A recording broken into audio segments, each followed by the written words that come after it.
I never thought my own mother would call me 3 days before Thanksgiving to uninvite me from our family dinner. But there I was, sitting in my cramped one-bedroom apartment, holding the phone as she delivered the crushing news with the emotional warmth of a weather report. "You won't be at Thanksgiving this year, Austin," she said matter-of-factly. "Emma's new husband, Derek, thinks you'd ruin the vibe with all your negativity." The words hit me like a sledgehammer to the chest. Me, the family peacemaker who had spent years helping everyone through their problems, was suddenly the unwanted guest. The next 18 months had been pure hell, and apparently my family had been keeping score the entire time. My wife Sarah had left me for her personal trainer Marcus, a guy who looked like he belonged on the cover of a fitness magazine rather than stealing another man's wife. She took half our savings, our golden retriever Bailey, and whatever dignity I had left. The divorce papers arrived on a Tuesday morning, along with the foreclosure notice on our house. I lost everything I thought was permanent in my life within the span of 3 weeks. My career collapse happened almost simultaneously. The tech company where I'd worked as a senior software developer for 8 years suddenly announced massive layoffs. Despite my seniority and stellar performance reviews, I was among the 200 employees who got walked out that Friday afternoon in March. My boss Jim shook my hand and said budget cuts were targeting the highest paid positions first. I cleaned out my desk while security watched, carrying my personal belongings in a cardboard box like some corporate cliché. The job search was brutal. Every interview seemed to go well until they asked about the gap in my employment or why I left my previous position. Tech companies wanted fresh graduates they could pay half my previous salary, not a 32-year-old man with mortgage payments and alimony obligations. After 4 months of rejections, I finally landed a position at a smaller software firm called Data Flow Solutions. The pay was 60% of what I used to make, but it kept me fed and housed. Throughout this nightmare, I thought my family was my anchor. My sister Emma called regularly, letting me vent about the divorce proceedings and job interviews. My parents invited me for Sunday dinners and assured me things would get better. I felt grateful for their support, though I noticed subtle changes in how they treated me. Conversations became shorter, invitations less frequent, and their advice started sounding more like judgment. Emma had her own dark period 4 years earlier when she struggled with addiction after college. I was the one who researched treatment centers, drove her to rehab, and paid the $15,000 program fee when our parents hesitated. She lived in my guest room for 6 months during her recovery, and I helped her rebuild her life piece by piece. When my parents faced their own financial crisis 2 years ago, I lent them $15,000 to save their construction business. Dad called me his responsible son, the one the family could always count on. But now that I needed them, everything felt different. Phone calls went unreturned. Sunday dinners became monthly, then stopped altogether. When I mentioned feeling lonely or struggled to pay bills, I saw expressions of frustration rather than empathy. Emma started making excuses to end our conversations early.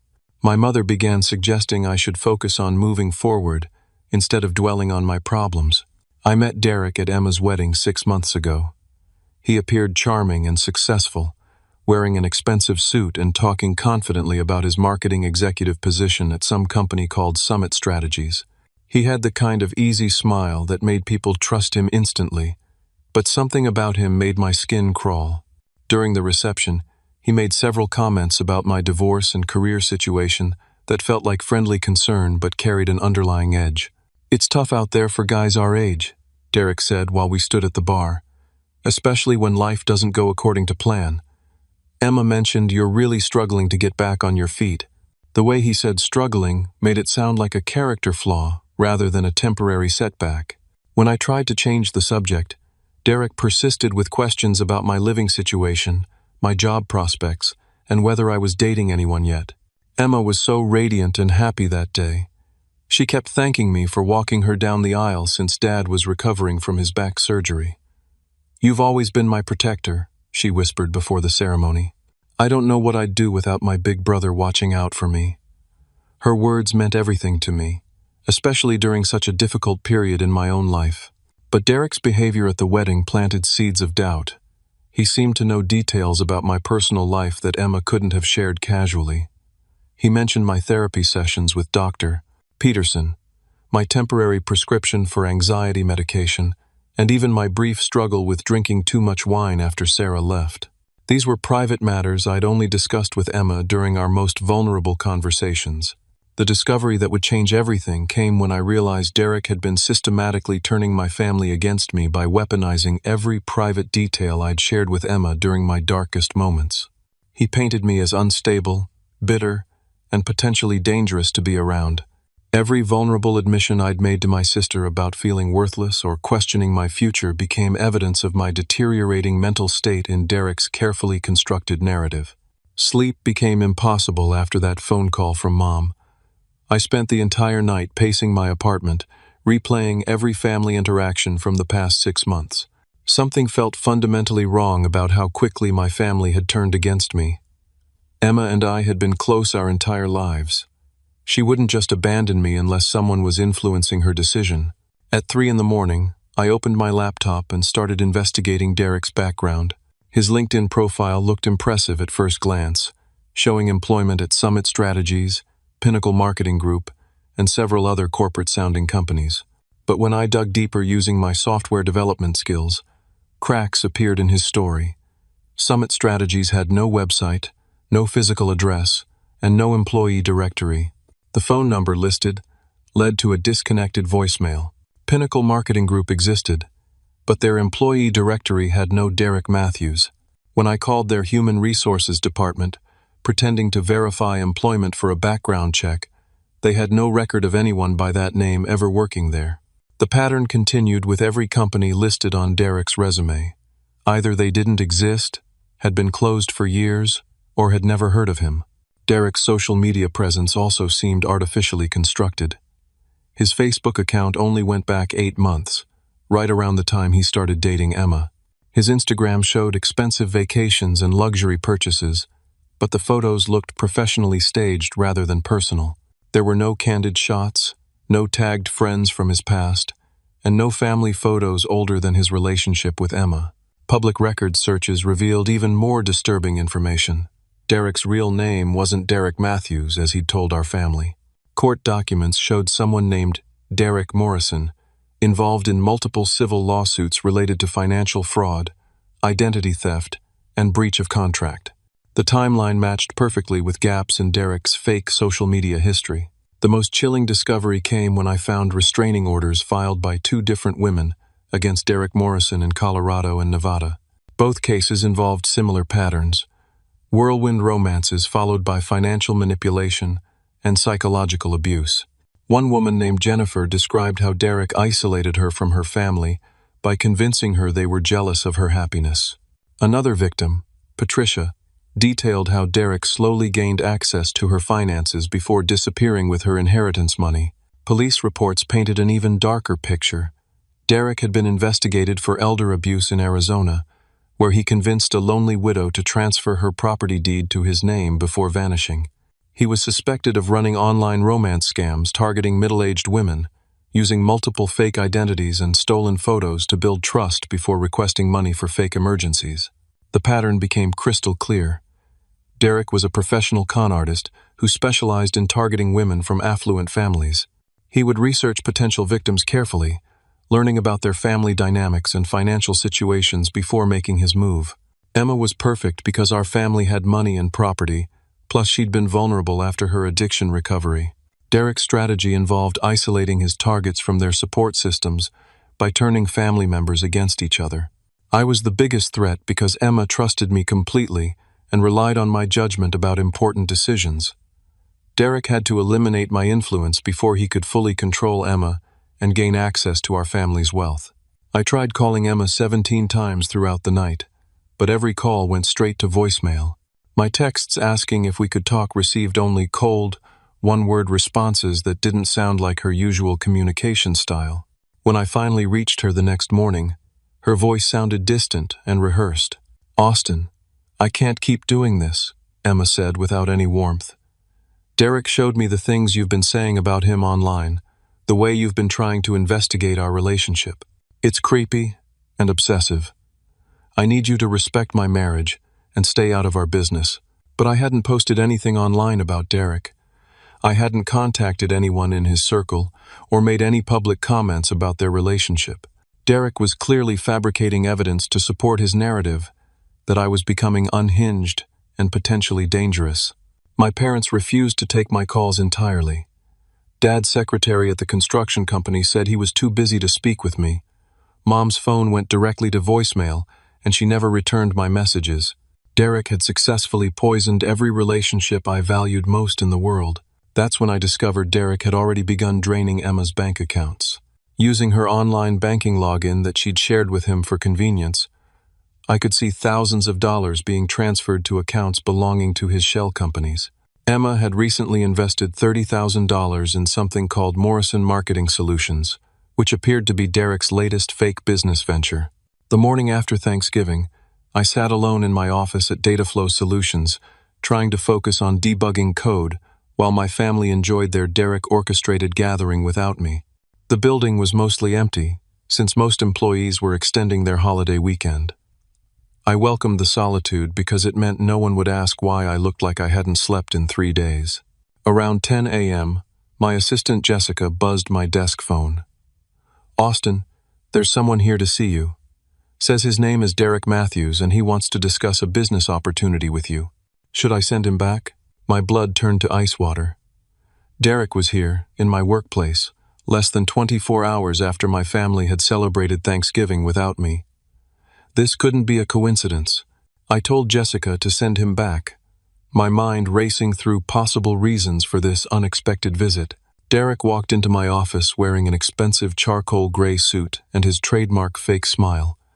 But I noticed tension around his eyes that hadn't been there at Emma's wedding.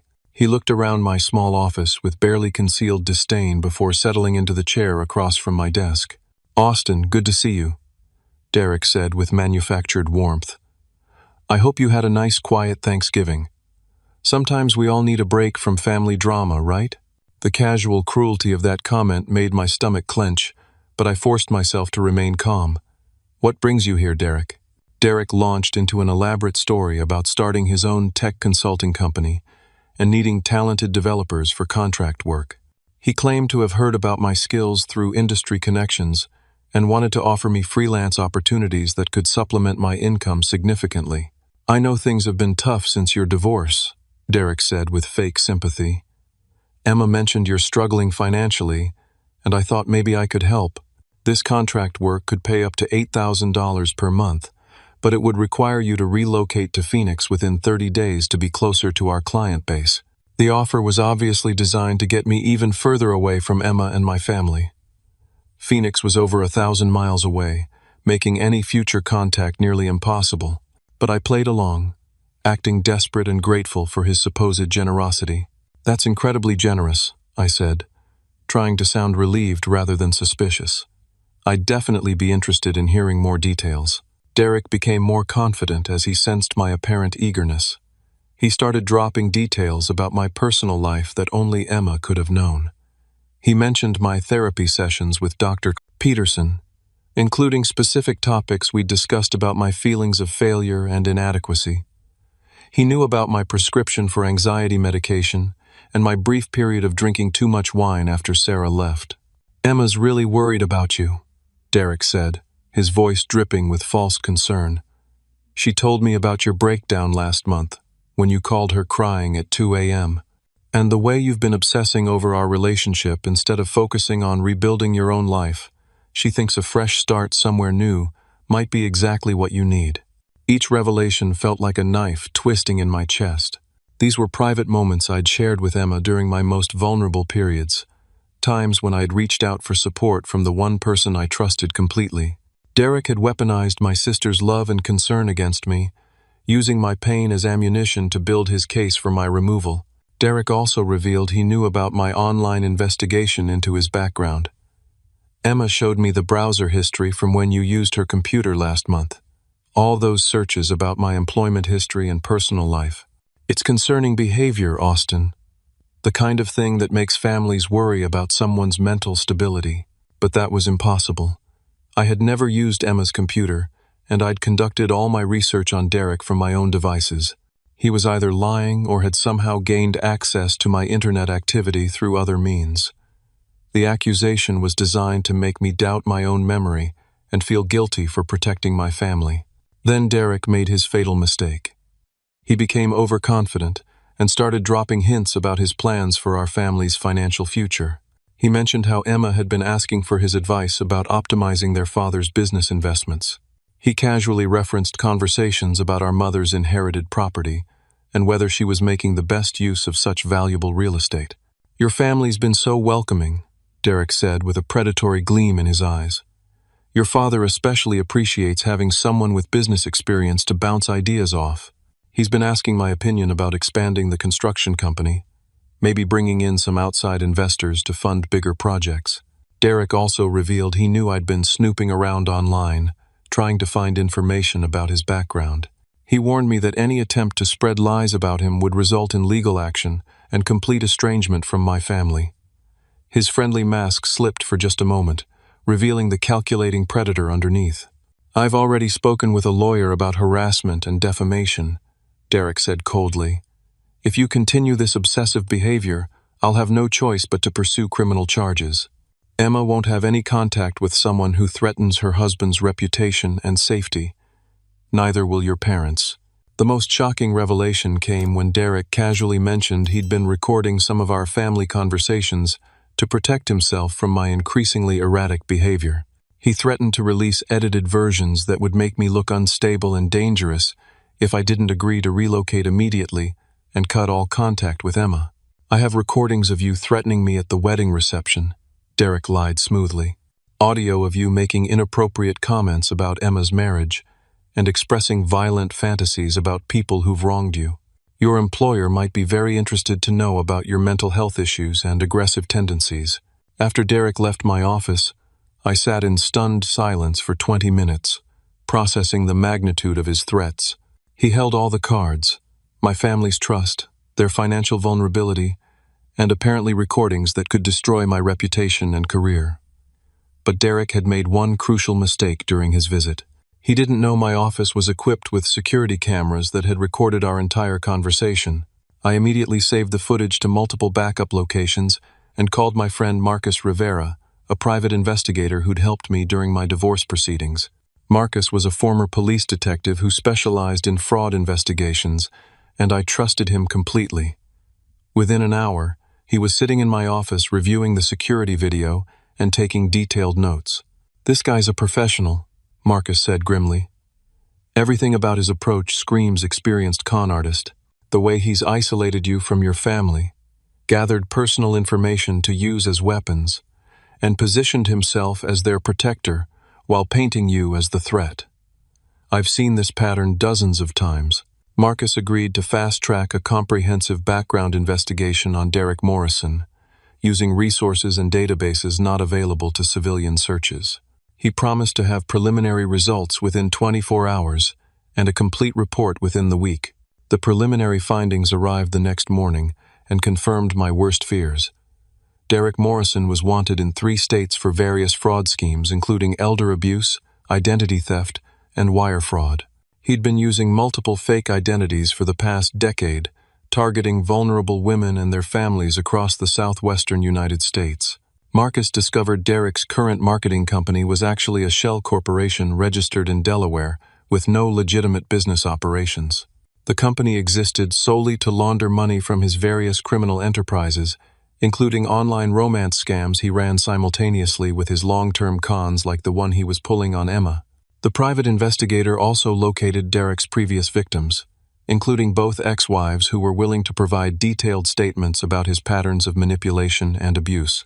Jennifer Walsh from Colorado described exactly what Derek was doing to my family, isolating the target from her support system by turning family members against each other, then slowly gaining control of financial assets. "He convinced me my brother was jealous of our relationship," Jennifer explained during a recorded phone interview. "Derek showed me edited text messages that made it look like my brother was spreading lies about him. By the time I realized the messages were fake, Derek had already stolen $60,000 from my savings account." Patricia Gonzalez from Nevada shared an even more chilling story. Derek had convinced her to give him power of attorney over her finances, after claiming her adult children were planning to have her declared mentally incompetent to steal her inheritance.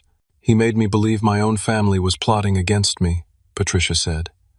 "I signed over everything because I thought he was protecting me from them." Marcus's investigation revealed Derek had already made significant progress with Emma's finances. She'd invested $30,000 in his fake company and had recently refinanced her house to access additional equity. Derek had convinced her the money was for expanding their business partnership, but the funds were immediately transferred to offshore accounts he controlled exclusively. Most disturbing was the discovery that Derek had been systematically drugging Emma with mild sedatives slipped into her drinks. Marcus found evidence Derek had purchased Rohypnol and other date rape drugs online using false identities. Emma's recent medical records showed she'd been experiencing memory problems, anxiety, and confusion that aligned perfectly with symptoms of chronic low-dose sedation. "She's not thinking clearly because she literally can't," Marcus explained. "He's keeping her in a fog, so she'll agree to his financial requests without fully understanding what she's signing. It's a common tactic among financial predators who target romantic partners." The investigation also uncovered Derek's broader criminal network. He was part of a sophisticated romance scam operation that targeted middle-aged women through dating websites and social media. While working his long-term con on Emma, Derek was simultaneously running shorter scams on dozens of other women, stealing smaller amounts to fund his lifestyle and operations. Marcus discovered Derek had been pressuring Emma to convince our parents to let him consult on their business investments and retirement planning. Our father's construction company was worth over $2 million, and our mother's inherited real estate was valued at nearly $800,000. Derek wasn't just targeting Emma's modest savings. He was positioning himself to steal our entire family's generational wealth. The most terrifying discovery came when Marcus found evidence of Derek's exit strategy. He'd been planning to fake his own death in a car accident after systematically draining all accessible family accounts. The plan involved staging a crash in a remote area, leaving behind a burned vehicle with planted dental records, while Derek escaped with a new identity to repeat his con elsewhere. Emma would have been left devastated and broke, Marcus explained. She'd spend years grieving a man who never existed while he's living comfortably in another state with her money, probably already working his next target. Derek had even researched how to make the fake accident look like suicide caused by stress over my harassment and threats. His plan included leaving behind a note blaming me for driving him to desperation, ensuring I'd be investigated for his death while he disappeared safely. I realized Derek was planning to execute his final phase during our family's Christmas gathering in less than 3 weeks. Marcus had uncovered emails showing Derek convincing everyone to pool their resources for a once-in-a-lifetime investment opportunity that required immediate action before year-end tax deadlines. I had to expose him before my family lost everything they'd worked generations to build. Marcus and I worked 18-hour days gathering irrefutable evidence. We contacted every one of Derek's previous victims, collecting detailed sworn statements about his methods and criminal behavior. The pattern was identical across all cases. Isolate the target from family support, gain control of finances through manipulation and drugging, then disappear with maximum assets while framing someone else for the destruction. I decided to approach Emma directly at her workplace, hoping to catch her during a clear moment when Derek wasn't monitoring her behavior. But when I waited by her car in the parking lot of the dental office where she worked as a hygienist, her reaction proved how completely Derek had poisoned her mind against me. "Austin, what are you doing here?" Emma screamed, backing away from me with genuine terror in her eyes. "Derek said you might try to approach me at work. He warned me you're having a complete breakdown and might become violent." I tried to explain calmly that Derek was lying to her, that I had evidence he was a criminal who was stealing her money, but Emma wouldn't listen. She was convinced I was stalking her out of jealousy and spite over my failed marriage. Security guards escorted me off the property, while Emma called Derek to report the incident. The encounter was recorded on multiple security cameras, giving Derek perfect ammunition to support his narrative about my increasingly dangerous behavior. Within hours, Derek had filed for a restraining order against me, citing the parking lot confrontation as evidence I was escalating toward violence. Derek also submitted a formal complaint to my employer at Dataflow Solutions, claiming I was using company resources to harass him and his wife. My boss called me into his office for a disciplinary meeting, threatening my job if I didn't stop whatever I was doing to cause these complaints. "I don't care about your personal problems," my supervisor said coldly. "But when your drama starts affecting this company's reputation, it becomes my problem. Fix whatever's going on with your family, or we'll have to discuss your continued employment here." Every move I made played directly into Derek's hands. He'd positioned himself as the victim, while painting me as an unstable ex-brother-in-law who couldn't accept being excluded from his family's life. My isolation became more complete each day, as Derek's lies gained credibility through repetition, and my desperate attempts to expose the truth were twisted into evidence of mental illness. Meanwhile, Derek escalated his timeline significantly after my attempt to reach Emma. Marcus discovered Derek was now planning to convince our family to liquidate major assets during Christmas week, when everyone would be emotional and focused on family unity rather than careful financial planning. Derek had convinced our father to consider selling the construction business to a private equity firm that would allow Dad to retire comfortably, while Derek managed the transition as a paid consultant. The firm didn't actually exist, but Derek had created elaborate fake documentation, making it appear legitimate and profitable. He was simultaneously pressuring our mother to sell her inherited property for tax optimization purposes, claiming real estate values would crash in the new year due to economic uncertainty. Derek had even arranged for fake appraisers to undervalue the property, allowing his shell company to purchase it at far below market value. Emma was being pressured to take out a second mortgage on her house to provide additional investment capital for Derek's expanding business ventures. The paperwork was already prepared, requiring only her signature during the Christmas gathering when she'd be surrounded by family encouraging her to trust her husband's business expertise. Marcus suggested we needed to record Derek admitting to his crimes, but it required putting myself in serious danger. Derek was becoming paranoid about my investigation and Marcus's involvement. We needed irrefutable audio evidence that would force my family to confront the truth, even if they didn't want to believe it. The plan we developed was risky but necessary. Marcus would pose as a corrupt private investigator, willing to help Derek frame me for a serious crime that would result in my arrest and permanent removal from our family's life. The meeting would be secretly recorded, hopefully capturing Derek's confession to his entire criminal operation. But Derek's paranoia was growing daily. He'd started varying his routine, checking for surveillance, and questioning Emma about any unusual phone calls or visitors. Marcus warned me that cornered predators often become violent when they sense exposure, especially when millions of dollars and their freedom are at stake. The most terrifying development came when Marcus discovered Derek had been researching how to stage a domestic violence incident that would result in my arrest during the Christmas gathering. Derek planned to manipulate Emma into a public confrontation with me, then claim I'd physically threatened or attacked her in front of witnesses. "He's going to use your desperation to save your family as evidence of escalating dangerous behavior," Marcus warned. "One staged incident in front of your parents, and you'll be arrested for domestic violence." Game over. Marcus and I spent 3 days planning our sting operation with the precision of a military mission. Marcus would pose as a corrupt private investigator named Tony Castellanos, claiming to specialize in evidence fabrication and witness intimidation. He'd approach Derek through intermediaries in the criminal underground, offering to help Derek frame me for a crime serious enough to ensure my permanent removal. The backstory was elaborate and convincing. Marcus created fake credentials, showing Tony's history of helping wealthy clients eliminate problematic family members through manufactured evidence. He established a reputation in online criminal forums, complete with testimonials from satisfied customers who'd used his services to resolve delicate family situations. Derek took the bait faster than we'd anticipated. Within 24 hours of Marcus posting in the right forums, Derek made contact through an encrypted messaging app. He was clearly desperate to find a way to neutralize my investigation before Christmas, and the offer of professional help appealed to his methodical nature. They arranged to meet at a warehouse district outside Phoenix, a location Derek chose because it was isolated and difficult to surveil. Marcus wore recording equipment hidden in his clothing and carried backup devices in his vehicle.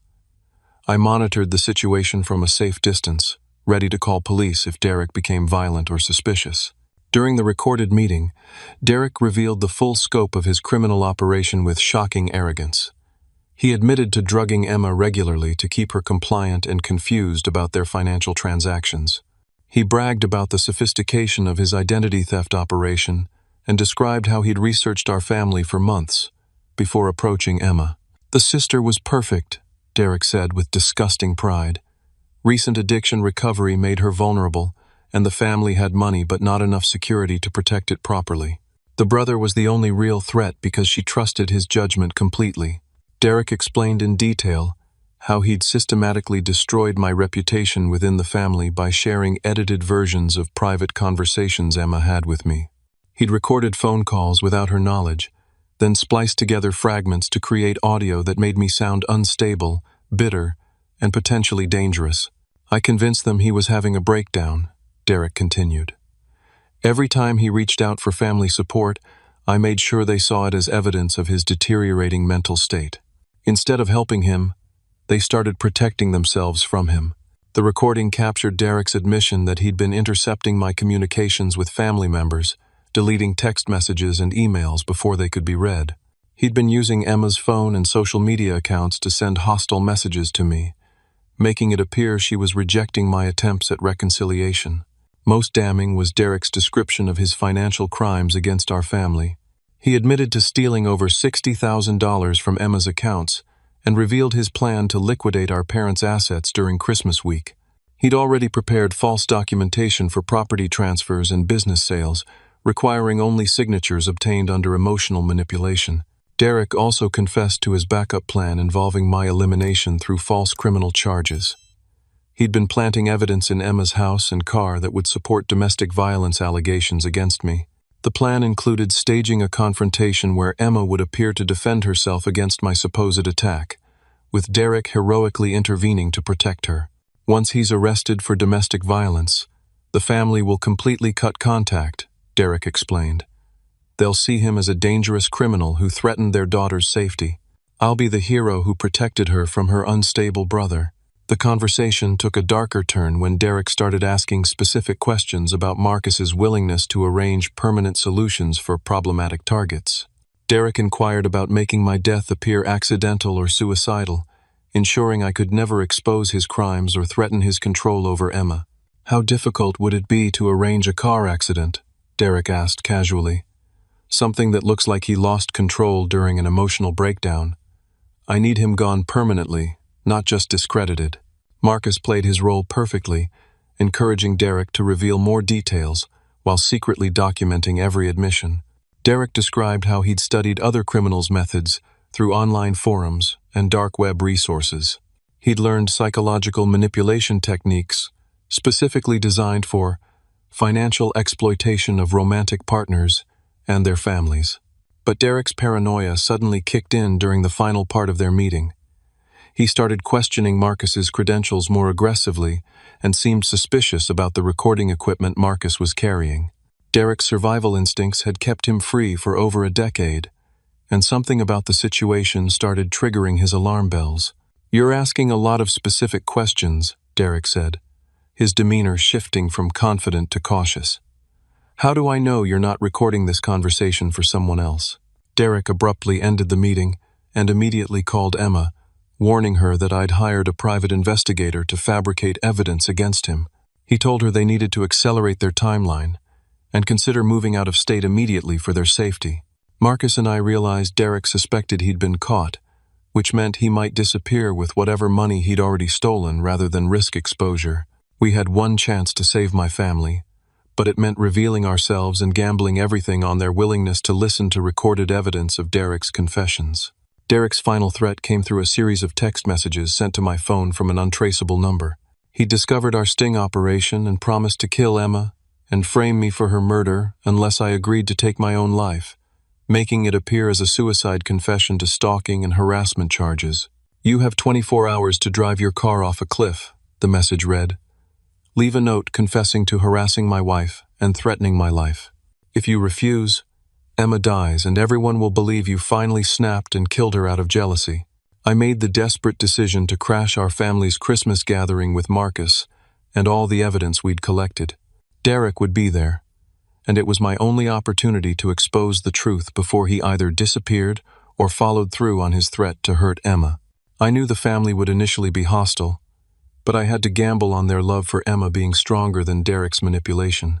We arrived at my parents' house during Christmas dinner, where the family was gathered around the dining room table that had hosted every holiday meal of my childhood. The sight of my empty chair, now occupied by Derek, felt like a physical blow, but I forced myself to focus on the mission, saving Emma and exposing Derek before he could destroy everything my family had built. My father answered the door with a mixture of anger and disappointment that broke my heart. "Austin, what are you doing here? We told you this gathering was for family only." Behind him, I could see Emma clutching Derek's arm with genuine fear in her eyes, as if I were some dangerous stranger rather than her brother who'd protected her throughout our lives. "Dad, I need 5 minutes to play you a recording that will explain everything," I said calmly, despite my hands shaking with adrenaline. "After you hear it, if you still want me to leave, I'll go and never contact any of you again." Emma started pleading with our parents not to listen, insisting I was trying to manipulate them with fabricated evidence.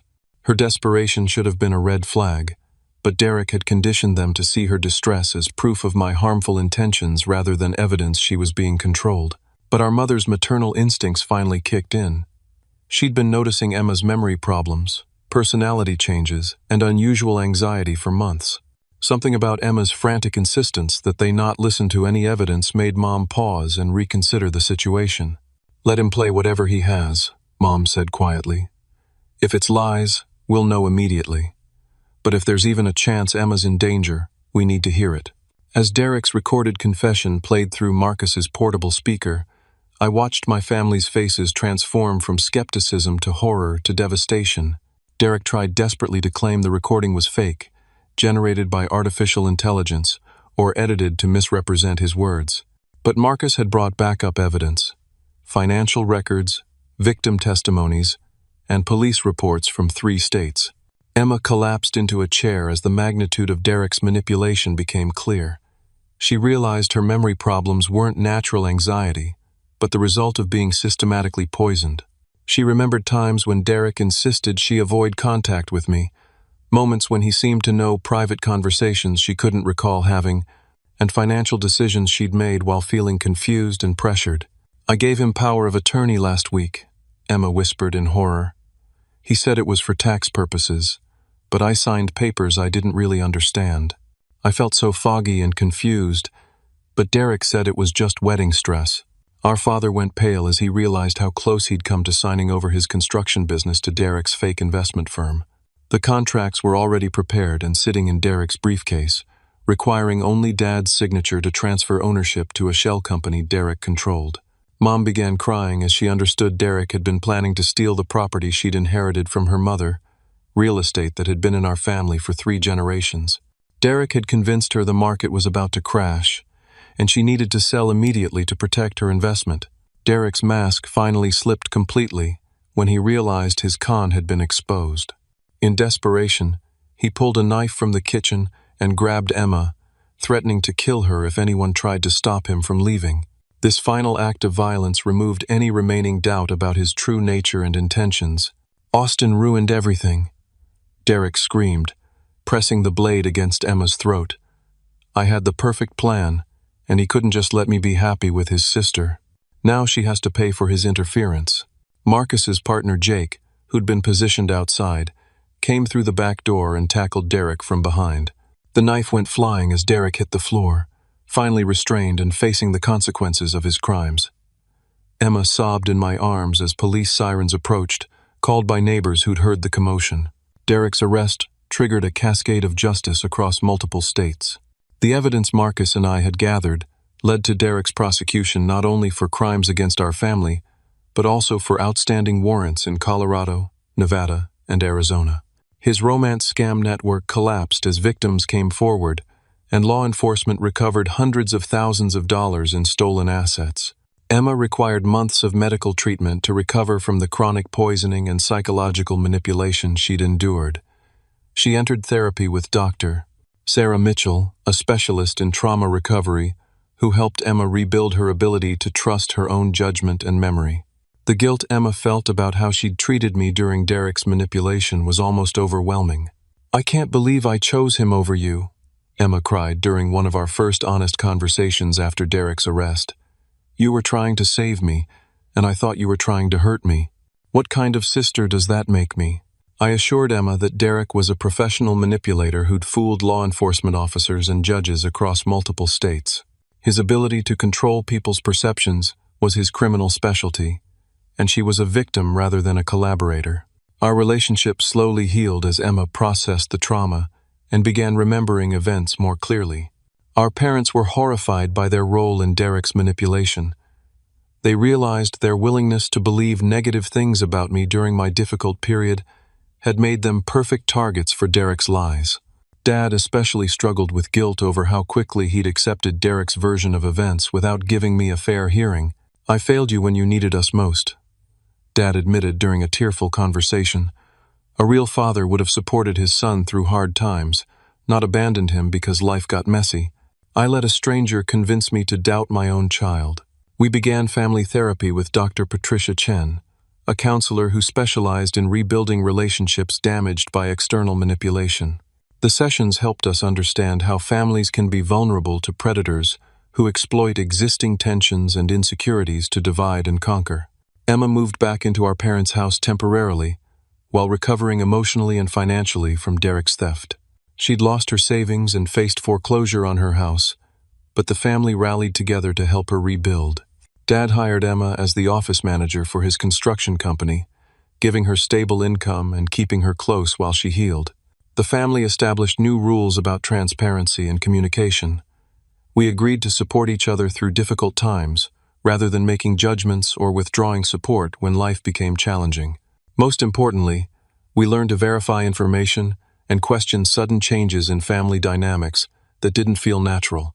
I helped Emma through her recovery process just as I had during her addiction treatment years earlier, but this time our entire family participated in the healing journey.